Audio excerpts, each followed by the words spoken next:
কতিপয় ব্যক্তি রাজনৈতিক দলের নামে, রাজনৈতিক দলের পরিচয়ে সেই লুটপাটের ব্যবসার দখল নিয়েছে। যার কারণে মালিক সমিতি বলছে এই লুটপাটকারীদের এই পরিবহন অফিস থেকে বিতাড়িত করতে হবে, এই দুর্বৃত্তদের বিরুদ্ধে ব্যবস্থা নিতে হবে।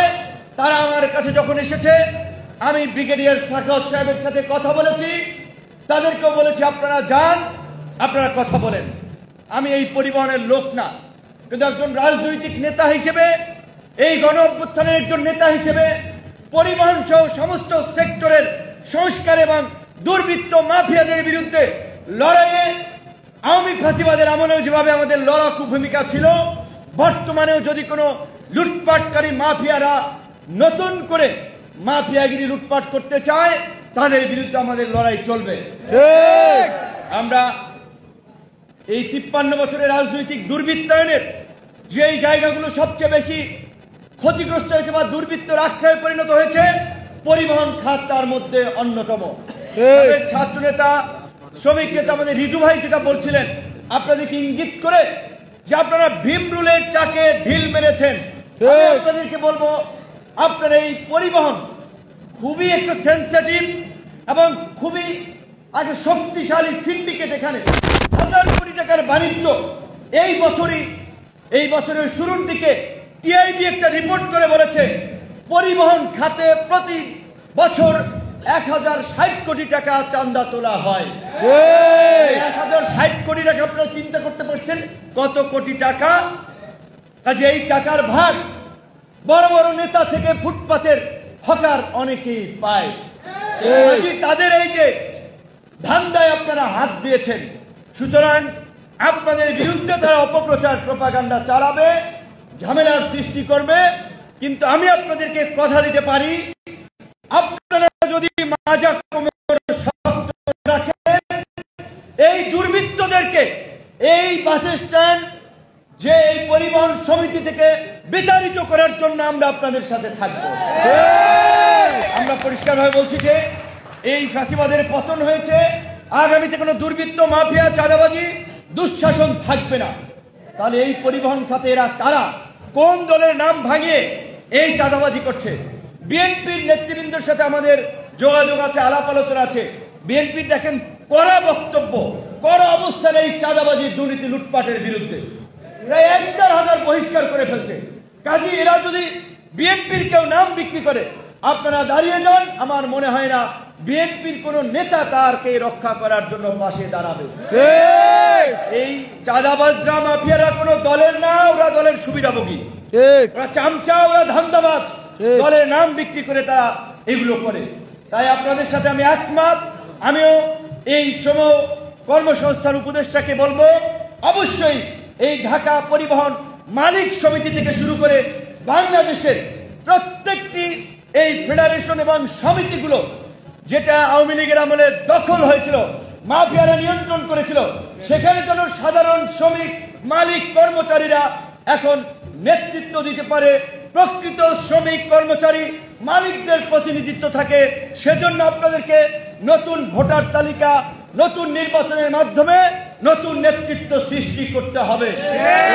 শুধুমাত্র আগে কিছু ব্যক্তিরা চাঁদা নিচ্ছে, এখন আরেকজন নেবে, এই ধান্দাবাজি আর চলতে দেওয়া যাবে না। সাখাওয়াত সাহেবকে আমি যতটুকু ভালোভাবে চিনি, উনি একজন শক্ত মানুষ, আশা করি উনি পদক্ষেপ নেবে। আজকে যেহেতু এই গণপরিবহনের সংস্কার নিয়ে এই আলোচনাগুলো হচ্ছে, আমি আপনাদেরকে দুটো কথা সংক্ষেপে বলে শেষ করতে চাই। আপনারা জানেন যে ট্রাফিক জ্যামের কারণে দৈনিক আপনার 82 লক্ষ কর্মঘণ্টা প্রতিদিন আমাদের নষ্ট হচ্ছে, যার মূল্য 139 কোটি টাকা। বছরে যেটা দাঁড়ায় 50,000 কোটি টাকা। জ্বালানি পড়ে এই ট্রাফিক জ্যামের কারণে 11,000 কোটি টাকা। এই ট্রাফিক জ্যাম যদি আমরা সমাধান করতে পারি, আমরা কিন্তু দেশের অনেক বড় ধরনের অর্থনৈতিক ক্ষতি, পাশাপাশি এই অবকাঠামোর সাথে, যোগাযোগের সাথে একটা দেশের উন্নয়ন এবং মানুষের জীবনযাত্রা নিবিড়ভাবে সম্পর্কিত। এই ট্রাফিক জ্যামের কারণে বসে থেকে মানুষের মেজাজ খিটখিটে হয়, অ্যাক্সিডেন্ট ঘটে, পরিবারের সাথে গিয়ে ঝগড়া করে। কাজে এই ট্রাফিক জ্যামের একটা বহুমুখী প্রভাব মানুষের মধ্যে পড়ে। সুতরাং এই ঢাকাকে কত মেয়র আইলো গেল, কত বিশেষজ্ঞ ফর্মুলা দিল তিলোত্তমা নগরী করবে বলে, কিন্তু শেষ পর্যন্ত আমরা দেখলাম এটাকে একটা বিষাক্ত নগরীতে পরিণত করেছে, একটা অবাসযোগ্য নগরীতে পরিণত করেছে।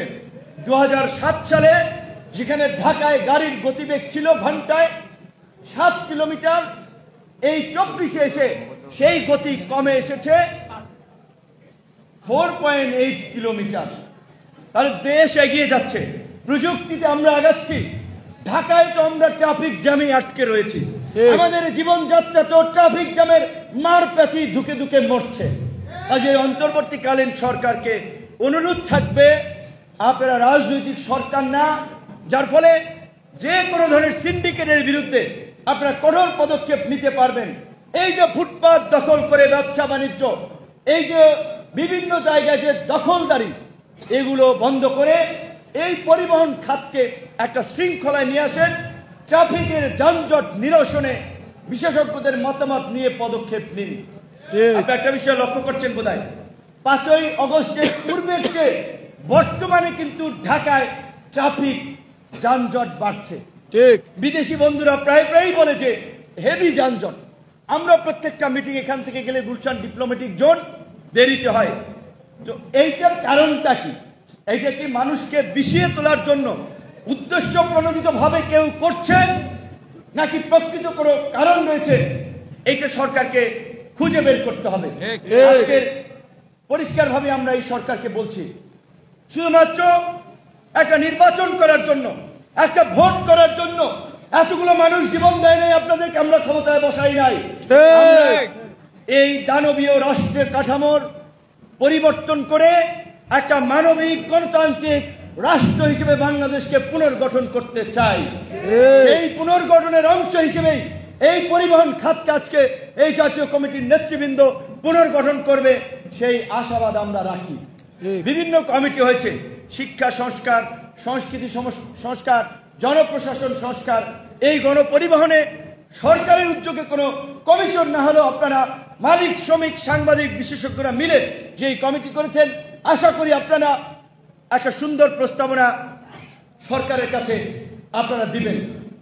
একটা বিষয় আপনারা লক্ষ্য করেছেন, সয়াবিন তেলের দাম 108 টাকা বাড়িয়ে দিয়েছে। এখন আমি গতকালকে বাণিজ্য উপদেষ্টাকে বলেছিলাম, এইটা কি করলেন, 108 টাকা দাম বাড়াই দিলেন।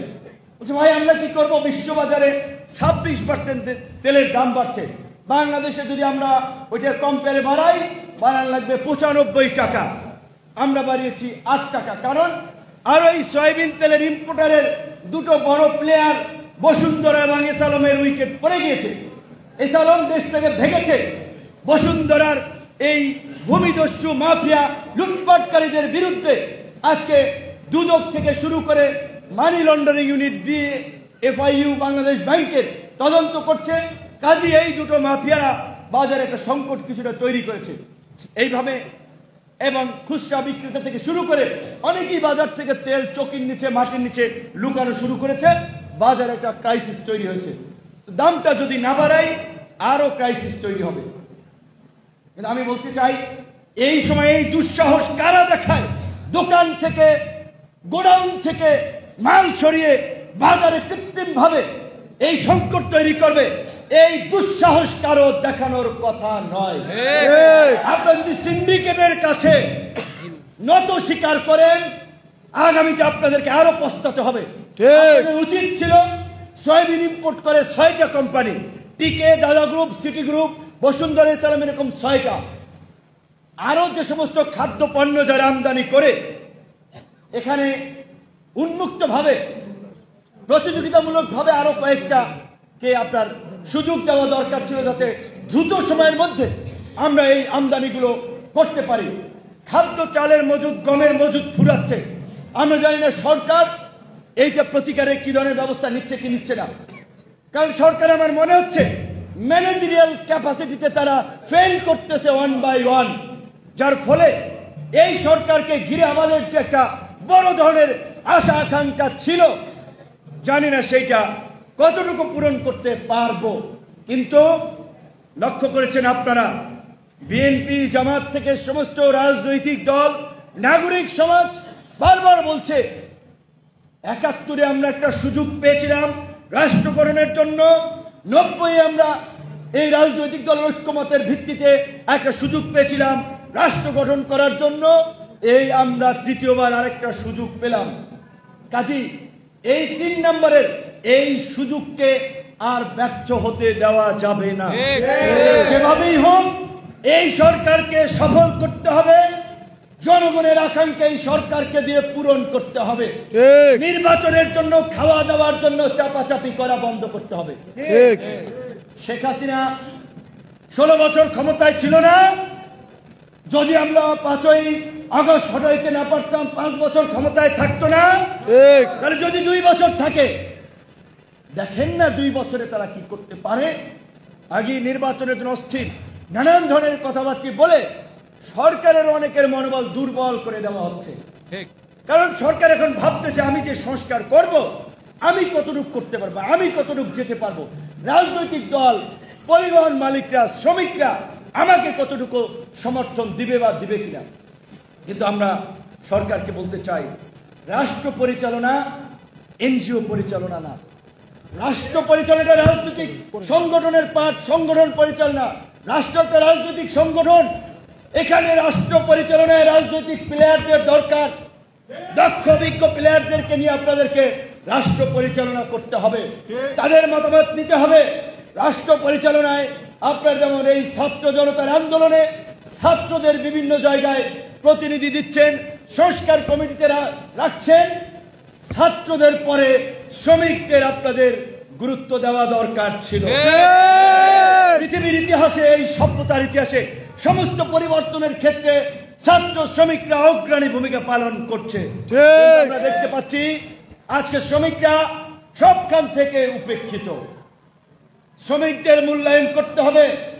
মালিকদেরকে আমরা বলবো শ্রমিক এবং মালিকের মধ্যে একটা সুসম্পর্ক গড়ে তুলে, ভ্রাতৃত্বের সম্পর্ক গড়ে তুলে মাফিয়াদের বিরুদ্ধে লড়াই করতে হবে। মালিক না থাকলে শ্রমিক বাঁচবে না, শ্রমিক না থাকলে মালিকের ব্যবসা বাণিজ্য চলবে না। তাই আমি আজকে ধন্যবাদ জানাই এই কমিটির নেতৃবৃন্দকে, তারা মালিক এবং শ্রমিকদেরকে একই কাতারে নিয়ে এসেছে গণপরিবহনের শৃঙ্খলা প্রতিষ্ঠা করার জন্য, পরিবহন খাতে নৈরাজ্য, চাঁদাবাজি, লুটপাট বন্ধ করার জন্য। এবং আপনাদেরকে বলতে চাই, গণ অধিকার পরিষদ সহ এইখানে ব্যারিস্টার সরোয়ার ভাই বক্তব্য রেখেছেন, আমাকে বলছেন একদিন আগে আপনাদের পক্ষে আমরা সারা বাংলাদেশের জনগণকে নিয়ে আপনাদের এই স্বপ্ন পূরণে আপনাদের পাশে থাকব, কিন্তু কারো হুমকি ধামকিতে দুর্বল হলে চলবে না। আমরা বলছি এই পরিবহন যেহেতু আপনাদের সাথে নেমেছি, এই মাফিয়া দুর্বৃত্তদের দৌড় আমরা শেষ পর্যন্ত দেখে ছাড়ব। সমস্ত বাস স্ট্যান্ড সহ বিভিন্ন ইউনিয়নের শ্রমিক ভাইদেরকে বলবো, আজকে পত্র পত্রিকার রিপোর্টে বলছে এই পরিবহন খাতের ৯২% মানুষ রাজনীতিক ছত্রছায়ায় কিংবা রাজনীতিতে যুক্ত। দেখা যায় অনেকের পরিবহন নাই, কিন্তু আরেকজনের শেল্টার দেওয়ার জন্য তাকে মালিকানার কিছু পার্সেন্টেজ দিছে। আর গত বছরের রিপোর্টে দেখা গেছে ৮০% মালিক সরাসরি আওয়ামী লীগের রাজনীতির সাথে যুক্ত ছিল। আর আজকে এই যে বিভিন্ন জায়গায় একটা তলে তলে কমিটি হচ্ছে, কাউকে না জানিয়ে ২-৩ জন মিলে তলবি সভা করে এই কর্মকর্তাদেরকে ঘুষ দিয়ে বিভিন্ন কমিটিগুলো জমা দিয়ে এপ্রুভ করিয়ে নিচ্ছে, এটা আওয়ামী লীগের লোকজন। কাজেই এই জোড়া তালি দিয়ে কোনো কমিটি হবে না, একেবারে গণতান্ত্রিক প্রক্রিয়ায় প্রত্যেকটি বাস স্ট্যান্ড, টেম্পো স্ট্যান্ড সবকিছু থাকবে শ্রমিকদের নিয়ন্ত্রণে। মালিক এবং শ্রমিকরা ঐক্যবদ্ধভাবে কাজ করবে, এই প্রত্যাশা রেখে আমার বক্তব্য শেষ।